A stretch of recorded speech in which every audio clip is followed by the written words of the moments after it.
Good Thursday morning. It is Living Pain. What to report? Well, first thing to report is I didn't lose any weight. In fact, I gained another 0.2 pounds, which means yesterday I was up 0.2, today I'm up 0.2, and I looked at the last 7 days, a rolling average of the last 7 days, and I'm only down 0.4. This is what the weight loss journey is all about. Here I am eating no more than 1,200 calories per day. I am exercising at least 30 minutes per day. And now, and even yesterday, I only ate 1,068 calories, 1,068, so under 1,100 calories. I did exercise 30 minutes, and now I'm up another 0.2 of a pound. And this is the frustrating time. And I know what it's about, that, you're exercising and you're gaining muscle and your muscle is offsetting your fat loss. I get it. I've been there 100 times. I know that's to be the case. Does it mean I like it? No. I don't like it at all. It's mentally, there's nothing better than waking up and saying, oh, I'm down half a pound or I'm down a pound. There's nothing more frustrating than doing everything right and seeing that you're not losing any weight. And this is really where the rubber hits the road from all the experience that I've had in losing weight. And I have a lot of experience in losing weight, and I have a lot of experience in gaining weight. So it always happens at that first week or two, especially if I'm doing a lot of training, a lot of exercise. I thought I was going to be able to get by without seeing the muscle growth being a little bit more than the weight loss, because I'm only doing 30 minutes of cardio. Normally I would do an hour, and I thought I would get by without, I thought that I would. Yeah. What can I say? I can't even say it other than a little frustrated, so mentally. As I mentioned yesterday in the video, very irritable. Man, am I irritable. And even waking up, I'm irritable. And again, don't know why. I think to a certain degree as well, some of it is just mentally.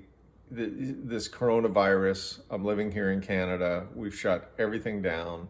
In fact, the government is sending checks to people just to stay at home.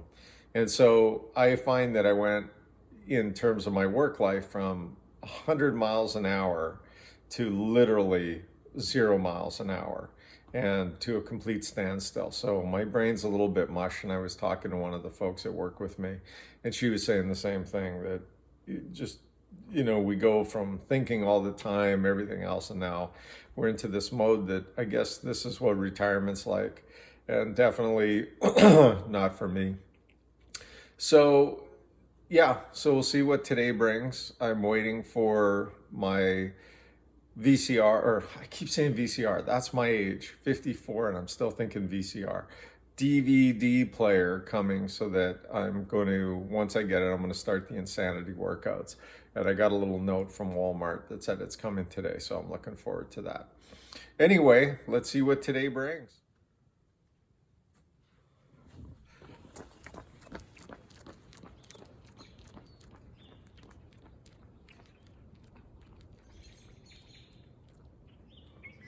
Okay, I decided to go for a run early. 7:30 this morning. I was thinking, you know what?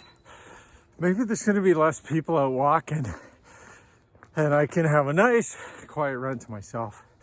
And boy, so far so good. So one thing about going on runs and make it pretty enjoyable is I listen to comedian, Bill Burr, and that guy is so funny.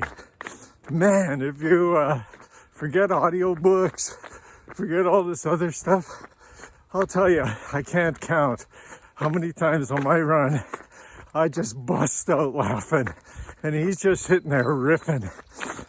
It's so good.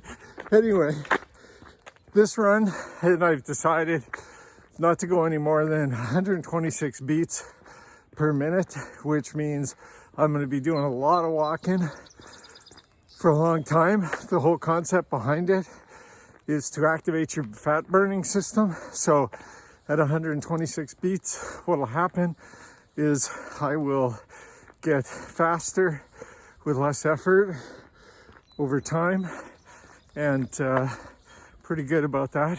Here's a person now running. I'm getting a little bit more courageous in terms of not shutting down the camera. Who cares? Anyway, yeah, 126 beats. I think that'll keep my legs from getting sore. And also, like I mentioned about 40 times, I want to start the insanity workout, and that's definitely going to raise my heart rate. So back at it.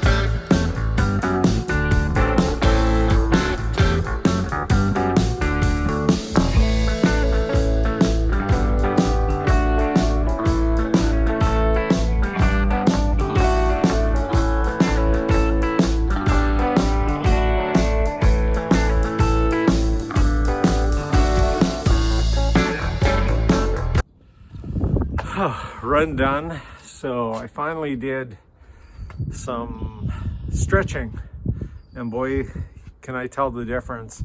Definitely legs are tight, and you know, in some of the stretches I knew where I used to be.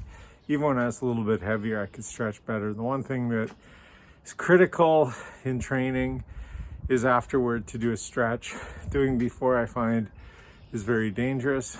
Afterward, it's critical. It just opens up the muscles, gets rid of, you know, some of the, I don't know what's in there. It just takes them from being tight to make them a little bit longer. So yeah, got the run done and happy about that. Well, that's it for today. If you're enjoying these videos, please hit the subscribe button. If you want to be notified, hit the little bell button, and please like the video. The more you do that, the more pressure it puts on me, and for selfish reasons, I want to be held accountable.